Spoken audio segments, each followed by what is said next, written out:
सलोनी नांदी और आप देख रहे हैं केसरी उजाला न्यूज।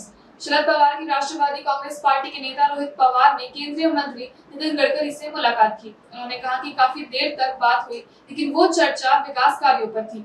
उन्होंने कहा कि विधानसभा क्षेत्र में 2 बड़े सूरत चेन्नई नेशनल हाईवे जाने वाले हैं और उन्होंने उनसे क्षेत्र के मुद्दों पर बात की।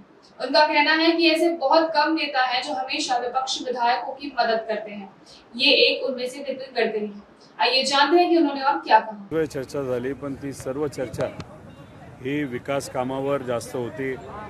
माझ्या मतदारसंघामध्ये 2 मोठे नॅशनल हायवे, तसंच एक आता 6 लेन सूरत चेन्नईचा नॅशनल हायवे हा जाणार आहे आणि त्याबद्दलची चर्चा व मतदारसंघातलेच विषय हे मी त्यांच्याशी बोललो। आणि मी जसं मगाशी सांगितलं, नेहमी ते मदतच करत असतात।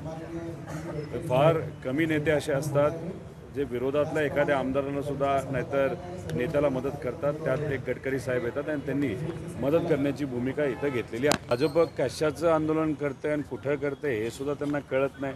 वरून आदेश आला की इथं नाचत बसायचं। आता या महाराष्ट्रामध्ये सामान्य कुटुंबातल्या महिला सुरक्षित नाहीत, त्याच्याबद्दल बोलण्याऐवजी तुम्ही कुठलं तरी असं काल्पनिक एक प्रकरण काढता आणि तिथं तुम्ही आंदोलन करता। हे भाजपच्या कार्यकर्त्याला सुद्धा कळत नाही की कसं आंदोलन करायचं आणि कशाचं करायचं नाही। त्यामुळे त्याबद्दल आपण काय बोलणार। त्या कलाकार आहेत, त्यांना राजकारणाचं काय माहिती, आता खासदार झालेले आहेत। ज्या गोष्टीची माहीत नाही याबद्दल तुम्ही कसं बोलू शकता। मी कंगना रनौतचं जे काही स्टेटमेंट आहे त्याचा निषेध करतो आणि कुठेतरी सरकारकडनं भाजपकडनं त्यांच्यावर कारवाई केली पाहिजे अशी विनंती सुद्धा करतो।